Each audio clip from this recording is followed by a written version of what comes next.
Thanks, guys. Laura Belanda here with a packed show for you today as our football crew was in West Lafayette over the weekend for the Hawks' defeat over the Boilermakers. It was a slow start for Iowa as the defense carried the team for most of the first half. But Iowa found their rhythm as the game went on and secured a road victory once again. For extended highlight of the Hawkeye win, let's toss it over to Chelsea Brown, who was at the Ross-Ade Stadium. Chelsea? The Hawkeyes opened up Big Ten action on the road to face the Purdue Boilermakers. We kicked things off in Ross-Ade Stadium on the first drive. Both teams came out looking shaky. Iowa with the ball now, but Purdue's defense came in, taking C.J. Beathard down with a sack from Purdue's Sean Robinson. Iowa's defense responded, followed up with 2 sacks from defensive linebacker Josie Jewell and defensive end Nate Meyer. Just when we thought Purdue could get on the board, the field goal attempt from Paul Graves goes wide left and is no good. Following the attempt, Iowa with the ball, but the only thing standing in Beathard's way is Frankie Williams, who comes in for the interception and adds a 39-yard return for a touchdown. Griggs responds with a field goal, and the kick is good. Purdue on the board, 7, Iowa still 0. Purdue now leading with 10, and Iowa finally answers back, setting up this play with a complete pass for Cavante Martin-Manley. Iowa first down, and the workhorse himself, Mark Wiseman, pounding it in for the first Iowa touchdown. Iowa able to tie it up before the half with a 28-yard field goal from Marshall Kane.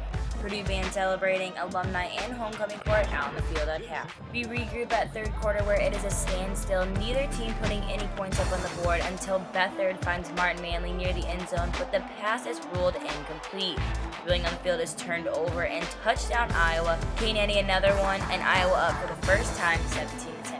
Purdue not able to answer it, and 10 minutes left in the fourth quarter. Iowa finally establishing the rushing game between both Kanzeri and Wiseman, moving the Hawks down the field when it's third down when Beathard finds Jacob Hillier to put the Hawks on Purdue's 5-yard line. Wiseman in the backfield once again walking it into the end zone for another Hawkeye touchdown.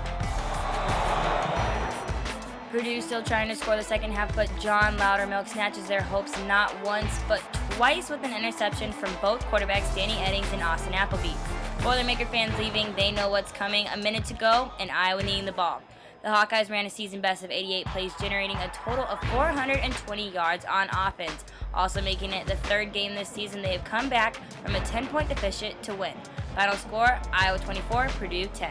It was a fight to the finish after the tied game at halftime, but the Hawkeyes came on top, winning their first Big Ten matchup of the season in the second half. Something that seems to be a trend for the Iowa offense. Also, C.J. Beathard captured his second road win of the season. The Hawks head into a bye week this week, but return to action hosting the Indiana Hoosiers on homecoming on October 11th. For more on the game, I'll toss it over to Whitney Blakemore, standing by.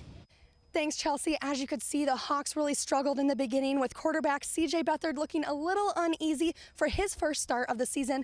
On top of that, the receiving corps was unable to make plays happen, forcing the Hawks to rely on the ground game. Pass is incomplete. Beathard's pass is incomplete. Ross-Ade Stadium sounded like a broken record on Saturday afternoon as Beathard completed just 2 out of 7 passes, along with 1 interception for a touchdown in the first quarter alone, making it a tough start for the Tennessee native. I'm not saying rattled in that first part, but we weren't in sync, and it wasn't going real smoothly.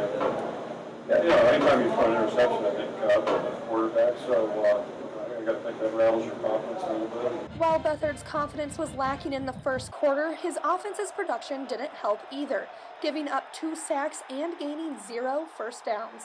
The receiving corps struggled as well, letting at least 6 passes fall in and out of their hands in almost always crucial plays. Definitely a lot of ups and downs, comeback wins, whatever you want to call it. We just got to keep improving. We're definitely not as consistent as we'd like to be. Offense has got to put more points up and just be more consistent out there. But after the half, the offense came together for yet another second half victory.